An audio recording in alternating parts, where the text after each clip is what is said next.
Hi, this is Alex Masichev of Intelion, the developers of DITA2 DITA CMS. Today, I want to show you another example of how having content in a structured format like DITA enables virtually endless possibilities for automated content assembly and content generation. Suppose a documentation team documenting a complex product that includes multiple components. For the sake of this demo, let's imagine that the product to be documented is a system that automatically finds paired socks after the laundry. The system consists of several components. Each component is assigned to a certain writer or a group of writers. So each writer creates a collection of topics that describe the component. You will now see how several things will be generated and aggregated automatically from the pieces of content written by individual writers. A diagram that depicts the system's components and shows how they interact with each other. A summary table that provides a brief description for each component. And finally, an overview topic that wraps up the diagram and the table. The writer authors content as usual by creating data topics that provide information about the component. The writer is absolutely free to decide how this information should be structured and organized. There are only two little things that the writer is required to do. One is a short description of the component. These descriptions will be later automatically aggregated into the summary table. The second thing, and this one will be used for the diagram generation, is that the writer has to fill out a very simple table that defines how this particular component communicates with other components. The writer needs to select from where the component is receiving the input and where it sends the output. If you are using Oxygen, you can easily set up this table in a way that does not require from you to manually type the components' names. You just select them from the predefined list. If the component receives the input from more than one component or sends the output to more than one component, you just select as many components as you need.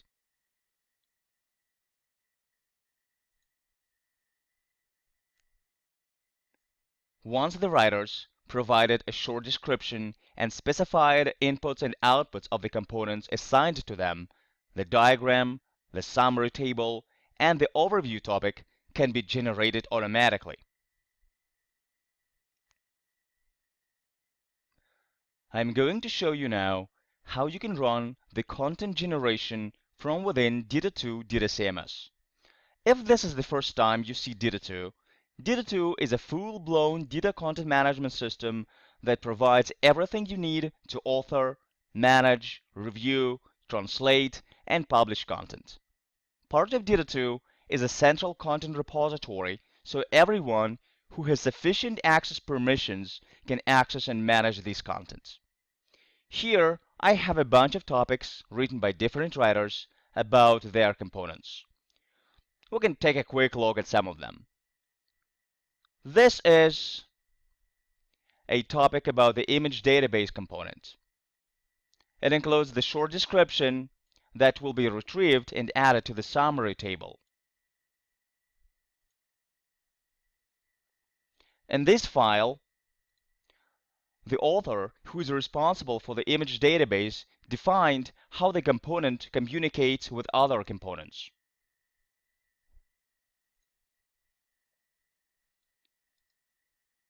This is an example of another component written by another writer. It also contains the short description.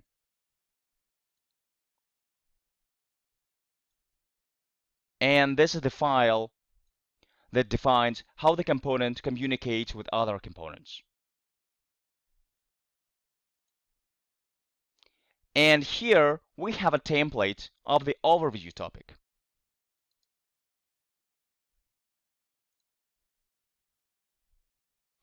The template defines the text that we want to be there in In any case,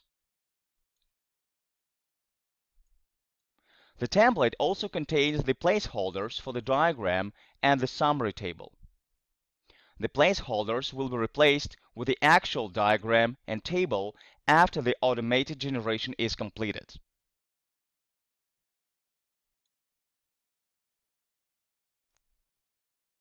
Now, I'm moving the template file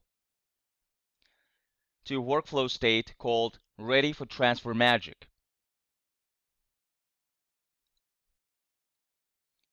And select the transfer magic that I want to run now. DITA2 is now doing its magic by generating the system architecture diagram and the summary table.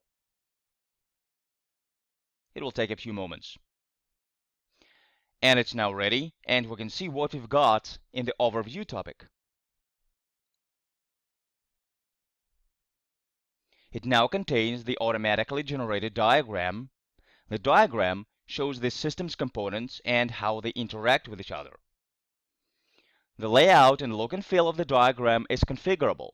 It can be also an SVG file, or it can be an image map with clickable blocks, so when you click on a component, a topic that describes this component is popped up. So pretty much everything can be configured. The overview topic now includes the summary table.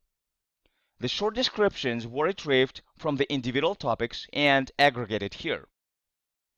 Now, if you add a new component or change the way the component communicates with other components, or a component becomes obsolete or is merged with another component, you just quickly modify the simple table that describes the inputs and outputs of the component, run the transform again, and your diagram and summary table are updated automatically. I believe this is pretty awesome.